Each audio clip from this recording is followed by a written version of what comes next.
কেমন আছো তোমরা সবাই? আশা করি সবাই খুব খুব ভালো আছো। আমিও খুব খুব খুব ভালো আছি। তো যাবার আগে একটু স্টাইল মারছিলাম, আর স্টাইলটা ফালতু করে দিয়ে চলে গেল। তো বেরোনোর আগে 4 ঘন্টা ধরে ঝগড়া হচ্ছিলো, ঝগড়া একটু নমুনা। वो घर ही कैसा जिस घर में बाहर जाने से पहले कलेश ना हो। यस, 3 घंटे से कलेश। हाँ, हमारे बेल्ट दरकार नहीं। 3 घंटे से कलेश होने के बाद फाइनली तो फिर ये खुलो। 3 घंटे से कलेश होने के बाद finally we are going out. बाप रे बाप रे, पर हम पैंडल हॉपिंग पे नहीं जा रहे, हम कहीं और जा रहे। কাকে ধরেছো তুমি? দাঁড়াও, আগে চটি গেলে কোথায় নেবো আমার? খুলো। হ্যাঁ,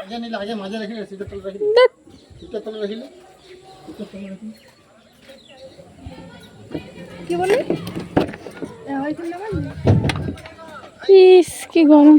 এখানে আমি গাড়ির ভিতরে ঢুকে গেলাম, আর এখানে মা ভাইয়ের সাথে ঝগড়া করছিল ফোন দে করে পরে, কারণ যেহেতু মায়ের ফোনটা ভাই নিয়েছিল আর বাপির ফোনটা এখন আমার হাতে, আর আমি খালি দুটো ফোন দিয়ে মিক্স ভেজ করে ভিডিও বানাচ্ছি। এইখানে ভাই বলছে এই তো দিদি ভ্লগ বানাচ্ছে, তোমাকে আর ঝামেলা করতে হবে না। তখন মা বলছে আমি আমি ফেসবুকের জন্য ভ্লগ বানাবো, বলছে ওইটাও দিদি বানাই দেবো, তোমাকে অত দেখতে হবে না, চুপচাপ সামনে গিয়ে বসো। মানে ও উল্টে মাকে ধমকাই দিয়েছে, কোথায় মা ওকে ধমকাবে তার জায়গায়। আর এখানে আমরা নুনির মোড়ে পৌঁছে গেছি আপাতত।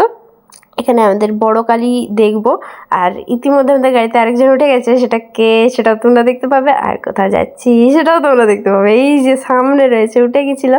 তো এখন বললাম যে তুমি তো কোনোদিন দেখো নি নুনিমোড়ে কালী হয়, তো নুনিমোড়ে কালীটা আগে দেখে নাও। তোমাদেরকে আগের বছর দেখিয়েছিলাম, এবছরে দেখাচ্ছি। দেখো আমাদের মা কালী মানে কত ফুট হয়, মানে বিশাল লম্বা, মানে ঘাড় উঁচু করে দেখতে হয়। আর এটা হচ্ছে আমার একটা মাসি, আমার মামির নিজের বোন। তো বর্ধমান থেকে এসেছিলো, বর্ধমান থেকে আমাদের সাথে এলো, মানে এইখানে এলো, দিয়ে এইখান থেকে আমাদের সাথেই যাবে। আর এই যে আমার মাকে দেখে নাও, আমার মা প্রতি বছরই এখানে মায়ের মূর্তি গড়া হয়, আর তারপরে বিসর্জন করা হয়। বিসর্জন বলতে এখানে গলিয়ে দেওয়া হয় মূর্তিটাকে, আর কোথাও নিয়ে যাওয়া হয় না, এখানেই বানানো হয়, এখানেই বিসর্জন হয়। আর কত সুন্দর, মানে মাকে প্রতি বছরই মায়ের রং হয় কালো। এই যে, আর মায়ের জন্য একটা ভ্লগ করে নিলাম, আমার জন্য ভ্লগ করে নিলাম। এখানে পৌঁছে গেলাম নদীঘাট, আর আমার মামার বাড়ি যেতে গেলে নদীঘাট হয়, সেটা তোমাদেরকে এর আগেও অনেকবার দেখিয়েছিলাম। আর আমি ক্যামেরাটাকে এরকমভাবে সোজা করে পরে নদীঘাটের এরকমভাবে ভিডিও তুলছিলাম, তো আমার মায়ের এখানে মানে হার্টটা হাতে চলে এসেছিলো আর কি, ভয়ে, মানে কিছু বলার নাই। আর আমি ব্রিজে দাঁড়িয়ে দাঁড়িয়েও ঢং শুরু করে দিলাম, আর আমি একাই ঢং শুরু করিনি, আমার ঢং দেখে দেখে সবাই ভিডিও বানাতে স্টার্ট করে দিলাম। মাও বানাচ্ছিল, মাসিও বানাচ্ছিল। আর এই ব্রিজটা কোন ব্রিজ বলতে, এটা হচ্ছে রুনাকুড়া ঘাটের ব্রিজ, মানে এটা হচ্ছে বেঙ্গল আর ঝাড়খণ্ডের মাঝখানে বর্ডার। এই বর্ডারটা ক্রস করলে মোবাইলের নোটিফিকেশান ঢোকে, ওয়েলকাম টু ঝাড়খণ্ড। যাই হোক, আমরা তো তখন ভিডিও বানাচ্ছিলাম, তখন বাপি আর ভাই মিলে গাড়িটা আর কি অনেক দূরে রেখে এসেছিলো। এই যে দেখতে পাচ্ছ, ঘাট পেরিয়ে অনেকটা দূরে, ওই যে আমাদের গাড়িটা দেখা যাচ্ছে ওখানে রেখে এসেছিলো। তো ওইখানে অবধি আমরা একটু হেঁটে হেঁটে জার্নি করলাম। আর এই যে হচ্ছে ব্রিজটা আমাদের পার হয়ে গেল, সামনে গাড়ি, চলো এবার গাড়ির ভিতরে বসছে। আর এখানে দেখো মানে রাস্তাটা কীরকম, সাইড দিয়েও যে রাস্তা আছে সেটা আমি জানতাম না, এবং এই সাইড রাস্তাটা দিয়ে ওই সাদা রঙের ওই জিনিসটা দেখলে না, এরকম আমার পিছনে ওই জায়গাটাতে যাওয়া যায়। এখানে সবাই আসছে, আর পুরো সন্ধে হয়ে গেছে। আমি জানি না কীভাবে ক্যামেরাতে নিচ্ছিল ব্যাপারটা, কিন্তু পুরো অন্ধকার হয়ে গিয়েছিলো। তো মানে বলার কিছু নেই, ক্যামেরাতে নিচ্ছিল, ভাগ্য ভালো একটু ক্লিপ পেয়েছি আমি।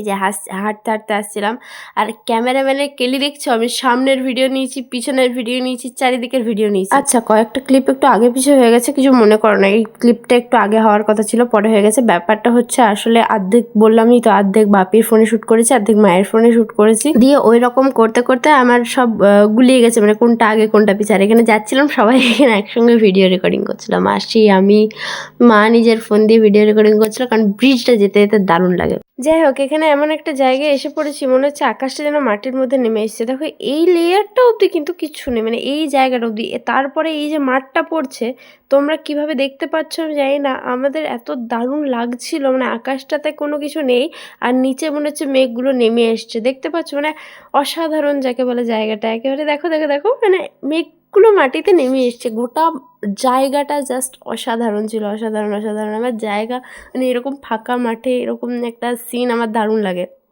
এখানে তোমরা দেখতেই পেলে কীরকম। আর এখানে বাম্পারগুলো ছিল বলে শটটা ভালোভাবে এলো না। বাপিকে বললাম একটু স্পিড কমাও গাড়িটার, একটু ভ্লগটা নিয়ে নিই। তারপর বাপি স্পিডটা একটু কমালো। এই যে আমরা প্রায় পৌঁছানোর রাস্তায় এখানে। আর আমার এখন গলাটা মানে কি বলবো সর্দি হয়ে গেছে, তো গলাটা একটু বসে আছে, তো ভয়েসটা একটু আলাদা রকম আসছে, তো তার জন্য সরি। এখানে একবার করে ফোন নিয়ে কাড়াকুড়ি হচ্ছে, একবার ওর ফোন করে ভিডিও করে দিচ্ছে, খালি ওই হচ্ছিল গোটা রাস্তা। মানে ভাইয়ের তো কোনো কাজ নাই, খালি ফোন পাবো আর মানে ভিডিও গেম খেলবো। আর এখন ফ্রি ফায়ার খেলতে শিখেছে, এখন কদিন ফ্রি ফায়ার খেলতে শিখেছে, কদিন ফ্রি ফায়ার খেলছে। আর খালি ওই মানে ফোন ঘাঁটবো। তো একবার করে মা ওর ফোনটাও কেড়ে নিচ্ছে। আমি বললাম ব্লগ করবো একবার করে, যখন ব্লগ করতে ফোনটা চাইছি তখন ও নিয়ে নিচ্ছে, খালি ওই নিয়ে ঝগড়া হচ্ছিলো। আর যখন ব্রিজ থেকে বেরোচ্ছিলাম তখন অনেকটা সন্ধে লাগছিলো। আমি জানি না এখানে কীভাবে একটু লাইটটা বেড়ে গেল, মানে যেটা তোমরা ভাবছো সেটা একেবারেই নয়। আসলে আমি ক্লিপগুলো সব গুলিয়ে ফেলেছি, আগে ভয়েসটা দিয়ে ফেলেছি। ব্রিজের আগে এই রাস্তাগুলো ছিল, তারপরে ব্রিজ পড়েছিল। এটা হচ্ছে ব্যাপার। আর এখানে একটা কালী মন্দির আছে, তোমরা জানো কালী মন্দিরটা দক্ষিণেশ্বরের আদলে তৈরি। মানে এখানে পরপর অনেকগুলোই মন্দির আছে দক্ষিণেশ্বরের আদলে তৈরি। এই মন্দিরটা আপাতত কমপ্লিটেড মন্দির, এই যে তোমাদেরকে দেখিয়ে দিলাম। এই দিনে বোধহয় কিছু একটা ছিল ওপেনিং বা কিছু, আগের দিন তো কালী পুজো ছিল, সরি তাই জন্যই তো চারিদিকে সাজানো ছিল। দেখেছো তো আমি ঠিক কতটা অ্যাবসেন্ট মাইন্ডেড। যাই হোক, যেখানে পৌঁছানোর ছিল সেখানে কিন্তু আমরা পৌঁছে গেছি, কিন্তু কোথায় পৌঁছেছি সেটা তোমরা গেস করো। ততক্ষণের জন্য বাই, ভালো থেকো, সুস্থ থেকো সবাই। আর চ্যানেলটাকে like, comment, share, subscribe, by.